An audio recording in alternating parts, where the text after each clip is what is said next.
General English and legal language में MCQ revise करो में आज पहला क्वेश्चन है आपके सामने। भारतीय संविधान के किस अनुच्छेद के अनुसार सर्वोच्च न्यायालय द्वारा दिए गए निर्णय भारत देश के यहाँ पे 2 बार हो गया ये, भारत देश के सभी न्यायालयों पर बाध्यकारी हैं? ऑप्शन है आपके सामने अनुच्छेद 140, बी है अनुच्छेद 141, सी है अनुच्छेद 143, डी है अनुच्छेद 146। तो यहां पर आपका कौन सा ऑप्शन सही होगा? तो यहां पर आपका बी ऑप्शन बिल्कुल सही होगा, अनुच्छेद 141। क्वेश्चन नंबर दूसरा, विधि का यह मूलभूत सिद्धांत है कि प्रत्येक डॉट डॉट विधि जानता है, यहां पर क्या आएगा? तो ऑप्शन में आपको सही टिक लगाना है। ऑप्शन है आपके सामने वकील, बी है न्यायाधीश, सी है व्यक्ति और डी है इनमें से कोई नहीं। तो यहां पर कौन सा शब्द इनमें से एडजस्ट हो पाएगा जो कि सही होगा? तो यहां पर कौन सा ऑप्शन सही होगा? तो यहां पर आपका सी ऑप्शन बिल्कुल सही होगा। विधि का ये मूलभूत सिद्धांत है कि प्रत्येक व्यक्ति विधि जानता है। ठीक है, तो यहां पर सी ऑप्शन बिल्कुल सही होगा। तीसरा क्वेश्चन, ऑलवेज यूज, फिर यहां पर डॉट डॉट है और व्हेन राइटिंग है लेटर। ठीक है, तो यहां पर ऑप्शन है आपके सामने पैराग्राफ है, बी है डिफिकल्ट वर्ड्स, सी है रेड पेन और डी है नॉट। तो यहां पर कौन सा ऑप्शन सही होगा? तो यहां पर आपका ए ऑप्शन बिल्कुल सही होगा, पैराग्राफ।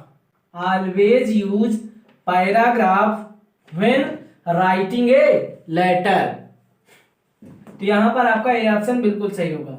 चौथा question, in formal letter writing what is the name given to the address and date at the top. तो यहां पर आपका कौन सा ऑप्शन सही होगा? ए है हेडिंग, बी है क्लोजिंग, सी है स्टार्टिंग और डी है बॉडी। तो यहां पर आपका कौन सा ऑप्शन सही होगा?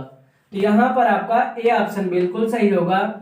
इन फॉर्मल लेटर में राइटिंग लिखने के लिए व्हाट इज द नेम, ठीक है, given to the address and date at the top. ठीक है, तो यहां पर जो है नेम जो दिया जाएगा वो एड्रेस का जो नेम दिया जाएगा और डेट एट द टॉप, तो वो क्या होगा? तो ये जो है हेडिंग होगा। ठीक है, क्वेश्चन नंबर 5वां है कि आम जनता तक विधि की पहुंच होने के लिए यह आवश्यक है कि विधिक भाषा जनरल लैंग्वेज जो है लीगल लैंग्वेज जो है निम्न में कैसी हो। तो यहां पर ऑप्शन है आपके सामने ए सरल, बी है सुबोध, सी है बोधगम्य, डी है ये सभी। तो यहां पर आपका कौन सा ऑप्शन सही होगा? तो यहां पर आपका डी ऑप्शन बिल्कुल सही होगा, ये सभी। क्योंकि जो विधिक भाषा है लीगल लैंग्वेज है वो सरल हो, सुबोध और बोधगम्य हो।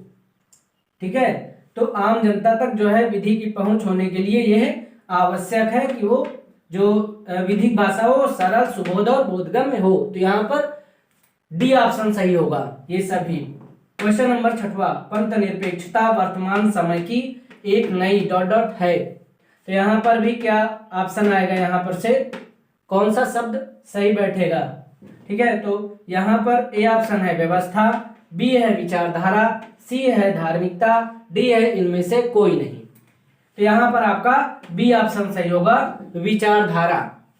पंथ निरपेक्षता वर्तमान समय की एक नई विचारधारा है।